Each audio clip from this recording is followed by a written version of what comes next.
It's in our favor. We usually pick against Tampa now. Absolutely. And Seattle here, they've had a rough road at times here, but still getting it done. Russell Wilson still in the talks of MVP of the league. Oh, my here. God. Having a great year. And they jinxed him by saying he had no interceptions. And then what does he do in that game? Throws the interception. But I like Seattle at home here. Tampa Bay is ripe for the picking. So I'm going with Seattle. This shouldn't be very hard. The Buccaneers on defense, they give up a lot in the air. Not as much on the ground. But the Seahawks are going to stay true to their identity. They're going to try to run the ball still. They're going to do play action. Russell Wilson is like his own, he's a joystick on the football field, and no one can stop him. He can run, he can throw, make all the throws. He's just amazing. So, and the Seahawks defense has got to be a little pissed since last week. They kind of got exposed. I think they're going to come in. They're going to disrupt. They're going to make Jameis Winston look like little puppy dog on the football field, not going to know what to do, and Seahawks are going to get the win at home. All right, here we go. Now the Cleveland Browns against the Denver Broncos. Joe Flacco-less, and they're going to have my God, Brandon Allen, I think is their starter now, the third stringer, Brandon Allen. Yeah, that's who it is. Brandon Allen, yeah. I mean, so it's... I don't know anything about Brandon Allen, no, so I really don't know. I have nothing to go on. Like, I don't know what to expect. Yes. If he has the intangibles, if he's just going to be a game manager and just dump it off to Philip Lindsay all game, I don't know. Yeah, so I think Denver, even though they're at home, they have their work cut out for them. This is the game that Cleveland can take. Although they surprise me a lot of times with how inept they are. And Baker Mayfield again, shovel pass, interception. Did you see that one now? What the hell are you doing? Like, how do you change like that? And everybody's blaming Freddie Kitchens, and I can understand some of the moves that he's done or some of the things. Okay. But Baker Mayfield, some of the execution. decisions you're making. Yeah, execution. Come on. You have to execute the play. He threw it he threw it ahead of Nick Chubb, not even to him. Yeah, that's what I'm saying. Even if you're going to do the toss, why are you throwing it there? Yeah, it would be right. It was ahead of him. I don't get it. But anyways, if there is a game, this is the one that Cleveland needs to take. So I'm going with Cleveland Browns here. So we already know the Broncos have a good pass rush, and that's really the big threat to them. Put pressure on the offensive line. I'm not worried about their pass defense though. Like, they still had Chris Harris was another name that people thought they got plenty of calls for him, but in the end they just couldn't agree on compensation to move him. He's still there. He's their number one corner. After him, I'm sorry, the rest of the secondary is not that good. So I think the Browns have so many weapons, and their O-line is terrible. That's the other thing we got to take into factor here is how well will they be able to pass protect Baker Mayfield. This has got to be concerning. But the one thing that they do have going for them is they can run the ball, and the Broncos give up a ton of yardage to running backs. So I expect them to pound the rock, and when they start to get slowed up, they're going to do play action and find open man. So I like the Browns defense as well, going up against the third string quarterback. So I'm going to go with the Browns as well. All right, Green Bay Packers, who are red hot, and the LA Chargers just barely mustering out a win against the Chicago Bears, because of a missed field goal. How funny is that? So the Chargers, and they just fired Ken Wisenhunt. So is there going to be a difference here in this offense? Are we going to see a difference from it all? For me, it seems like there's a disconnect again. Joe and I have talked about this numerous weeks because I don't think it's exactly Phillip Rivers, or maybe it is, and then the receivers aren't. If they're messing up hot routes or something, it just seems like they're not on the same page and getting it going. And I don't know. It's just I just a mess think it's there. too many injuries all piling up, and they just don't have enough to get plays. Mm-hmm. So I'm just going to go with Green Bay here. They've been red hot. They're looking good. That defense is swarming, and it could only give more fits to Phillip Rivers and the crew here in L.A. So and they're playing an away game at home. So I'm going. They're going to be Packer fans all over the place in that place. Yeah, the Chargers never have a home game because there's no Charger fans to be found. No, there aren't any. I don't know. But the any. Packers, they are playing really well, especially on offense more than defense. Defense, they've kind of struggled here and there. Teams have been able to kind of hit the pressure point on the defense and find a weakness there. But in order for the Chargers to even have a shot, they need to be able to run the ball against this team. If they can't do that, one of the best pass defensive teams in the league is going to eat big against Phillip Rivers and company. Chargers are all banged up. Packers are coming in on an all-time high. Packers are a lot healthier. So, I'm going to go with Green Bay and Aaron Rodgers. Hey, the good thing is here on the bye weeks, Atlanta and Cincinnati. so they don't have an opportunity to lose again this week. That's right. So that moves There's always us. a positive. Yeah, there Always you a go. positive. See, there you go. So you're winning this week. All right, that brings us up into Sunday Night Football. Chris Collinsworth and Al Michaels. Man, Chris Collinsworth, he's just so creepy sometimes, man. Some Chris of the things he Collinsworth says. is drunk. As he says, He he's like, sounds drunk. see, you got the center. He spreads his legs here, and then you got the linebacker coming up the middle. It's like, what are you saying, dude? I don't get it. I don't He thinks everything's funny, too. Yeah, it's hilarious. Oh, my God, Al, you're so great. Yeah, there he goes. He's bringing up the rear. All right, the New England Patriots go into Baltimore now. Now, Cody Clute. Wow, holy crap. He's going to yell at me for that one. Cody Cook had brought it up earlier about maybe Baltimore is the team to beat the Patriots. Maybe give them Baltimore. This Baltimore defense is still played pretty impressively and tough. You're mixing, getting some guys out, bringing some youth in. And then you've got Lamar Jackson, who has been breaking records even for the throwing with the combined throwing and running yards and touchdowns together and stuff. But like I said earlier, too, as well, New England's going to try and do that. They're going to try and contain and then apply pressure up the middle, so try and limit you to get out of the pocket and force you to throw it under pressure in the pocket. So, again, like you said, Mark Ingram's got his work cut out for him. They're going to have to try and create a running game to alleviate some of that pressure off of Jackson and then maybe get some RPOs going here and there. Tight end should be a big factor with the Baltimore Ravens in this one. But it's tough because New England, some of the players, Stephon Gilmore is playing at an elite level here with this. Don't throw it outside. Yeah, Do not throw to his side. So I think Baltimore's even though they are at home, they're in a rough spot here. New England hasn't been playing it like they probably should, but they also have Mohamed Sanu again, another weapon. I'm going to just side with the New England Patriots again, just because. How could you not? How could you not? Yeah, I mean, it's a safer bet. Yeah, the Patriots, they're playing great defensive football. They're playing great offensive football. And now pulling off a trade with Mohamed Sanu, as long as he's been able to get enough of the playbook down, he's going to be a major factor in this. And not just being on the field, but also drawing some attention away from one of their best receivers in Julian Edelman, a Tom Brady favorite to throw to. So they're going to mix it up. It's going to be hard to stop this Patriots D. The Baltimore Ravens defense is not the same defense that your grandfather was used to. This team is very young, very green. Now, they do have some nice pieces, but how do you have to compete against the Patriots? They got to play man-to-man, and they have the players to do so. Marcus Peters just got traded to there. You have Marlon Humphrey on the other side. You got the weapons on defense to play man-to-man. It's up to them to do so. Tony Jefferson in the back. At safety, they have players.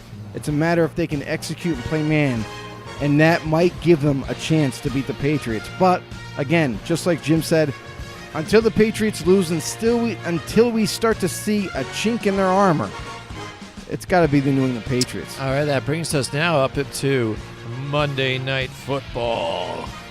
We've got the Dallas Cowboys storming into MetLife Stadium to face off against Danny Dimes and the New York Giants.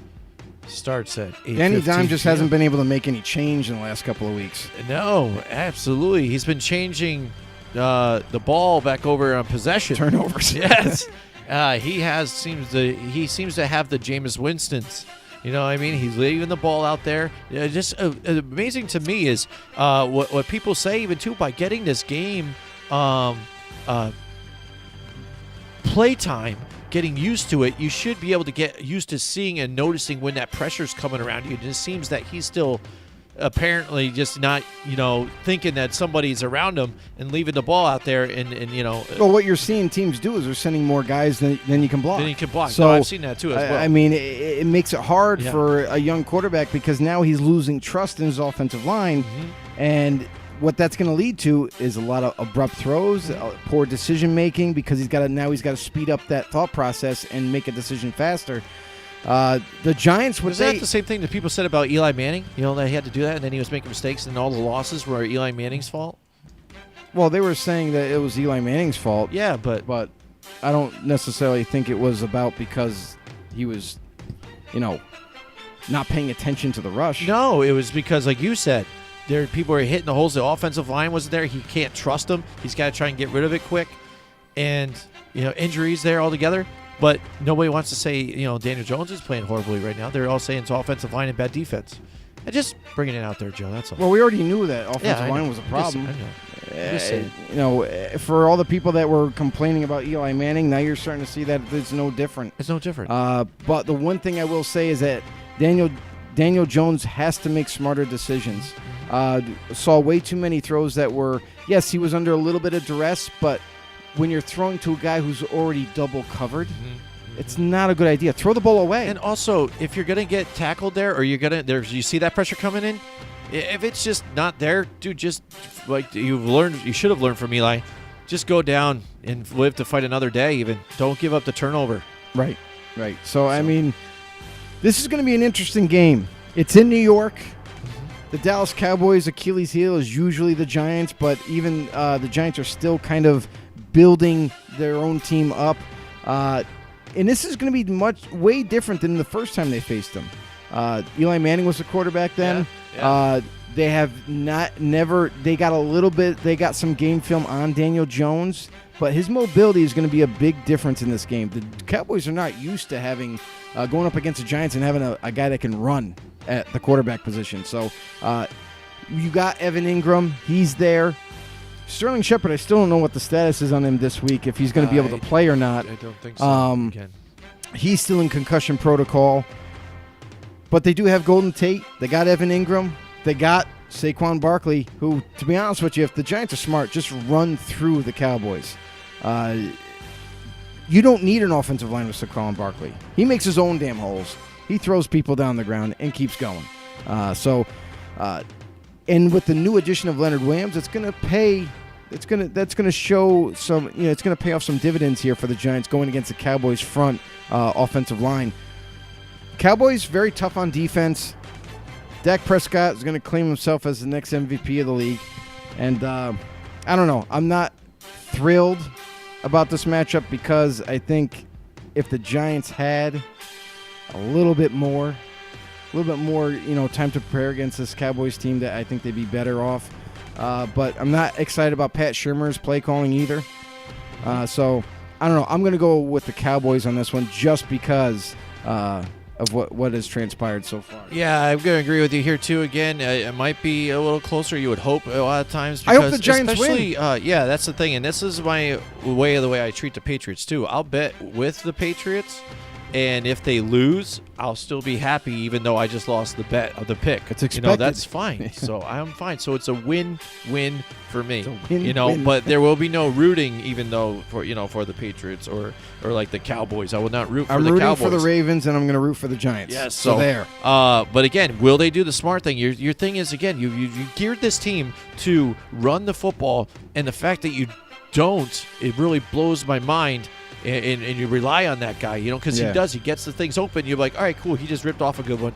Let's go back and just pass it 3 times in a row again. No. Or do this. It's you got to mix it up. What are you doing? And get some of that play action going.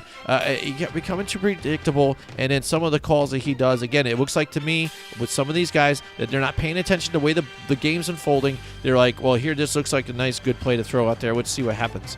And you can't do that. Mm-hmm. You got to evaluate the game, make decisions and changes with the after half and things like that. So we'll see what happens moving forward. And as of late, this defensive line for the Cowboys hasn't looked as good as they did, I think, earlier on in the season. Right. So I think they're a little susceptible. That's why it's going to be a little bit closer. And the Giants need to learn, again, not to leave certain guys there wide open man-to-man on some of these other, where like Michael Gallup was beating them and things like that. So I'm going to go with the Cowboys as well, but I'm rooting for the Giants. And that's it. That's our picks for the week. We got through it quick. We rounded right out. We were at 2 hours and 14 minutes. So thanks for everybody for joining us tonight for our Halloween extravaganza. Thanks, everybody. And make sure you spread the word. Spread the word around and let everybody know about Football on the No Show. We really appreciate all your support out there. Thanks for Down Monday for the ability to use your music. It's awesome. If you haven't checked out Down Monday, they have some really good stuff. Check them out. Yeah, check it out on YouTube. Yeah, definitely. Also, Steve Murray. Steve Murray. Yeah, the maniac. voiceover of our show, the guy that you hear the voice in the intro, that is Stephen Murray. He is awesome. You can check him out at voiceactorgarage.com. Yes. Yep. Check him out. If you need a voiceover, if you need a guy just to do trivia for you. Yeah, check out some of the stuff he does. He does not only like impressions and things like that too, but he does promos for your business and things like that. All that stuff. Definitely. It's very awesome. He does trivia on nights that we do this though, so that we can't get him on all the time. But when we have him on, we have a blast and have him do a lot of stuff. Like you guys have probably seen some of our Morgan Freeman things and stuff. It's always a good time. Thank you to him. Thank you for everybody again out there. Again, if you are a member of our Facebook group, it's great that you share the news with us and we enjoy and you watch our show from here though too. But also stop by YouTube because if you don't feel like staying on your Facebook app and stuff, just go right to YouTube and you can watch us on YouTube there. Hit the subscribe button so you can just do that too as well. So we can all just get a little more noticed here on YouTube and grow our family together over there on that platform as well too. Yeah, it really helps us out. I mean, even just to go on there, even if you don't really watch us on YouTube, it would just help us out tremendously if you could just go ahead and subscribe to us through YouTube.